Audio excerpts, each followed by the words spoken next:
OC সাহেব, coffee খাইছেন? জি খেয়েছি। কফিটা কেমন হয়েছে? কফিটা খুবই ভালো হয়েছে। শোনেন, একেবারে হাইড করবেন না, যেরকম হয়েছে সেরকম বলবেন। কারণ এই যে কপিটা, হ্যাঁ, একজন 30 বছরের বেশি সময়ের একটা চোর তাকে ধরে নিয়ে এসে কপির দোকান দিয়েছি। সমস্ত খরচপাতি আমাদের, ক্যাশ আমাদের। তাকে বলেছি ভালো করে কপি বানাবা, যদি খারাপ কপি বানাও পাছার ছাল চামড়া তুলে ফেলবো।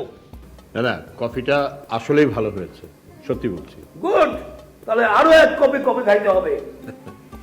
না না, আমি কফি খাবো না, আপনি বরং খান।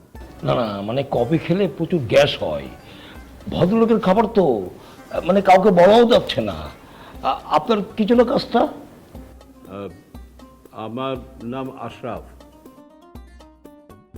কেন, আপনি ভুলে গেছেন? নহে আশরাফ, যার আছে শুধু বংশ পরিচয়, সেই আশরাফ জীবন যার পূর্ণ কর্মময়। শোনেন, এটি ভাব সম্প্রসারণ। মানে আমি যখন পুলিশে নিয়োগ পরীক্ষা দিয়েছিলাম তখন এই ভাব সম্প্রসারণ এসেছিল। দেখেন আমার কি তীক্ষ্ণ বুদ্ধি, মানে স্মরণ শক্তি সব মনে আছে কিন্তু। হ্যাঁ, আপনার স্মরণ শক্তি মোটেও তীক্ষ্ণ না। আপনার স্মরণ শক্তি যদি প্রখর হতো তাহলে আপনার মনে থাকতো আমি কে, কেন এসেছি এখানে। কি কম্পেয়ার করলেন ভাই? ভাব সম্প্রসারণ আসে মাত্র কয়টা, আর থানায় জিডি আছে কয়েক হাজার। কয়টা মনে রাখবো বলেন? আপনার সেকেন্ড অফিসার তো আমাকে ফাইলটা দিয়ে আপনার কাছে পাঠালো। এটাই তো সমস্যা। ও যদি ফার্স্ট ক্লাস অফিসার হতো তাহলে এই জিডি আমার কাছে পাঠাতো না।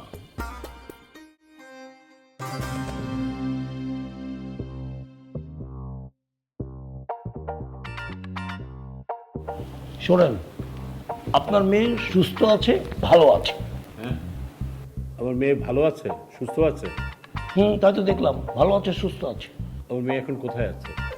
কোথায় আছে তা তো জানি না। আপনি না এইমাত্র বললেন আমার মেয়ে ভালো আছে, সুস্থ আছে। এরকম মেয়ের, মানে এই বয়সের কোনো মেয়ের কোনো মৃত্যুর সংবাদ আসেনি, এই জন্যই তো বললাম।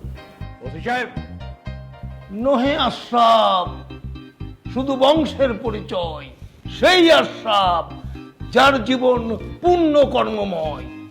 বংশের পরিচয় দিয়ে কিছু হবে না, বংশের পরিচয়ে কিছু হয় না। পরের লাইনটাতে কি স্মরণ শক্তি ভোতা হয়ে গেছে। নহে আশরাফ, জীবন যার পূর্ণ কর্ম। স্মরণ শক্তিতে আসে না। হ্যাঁ।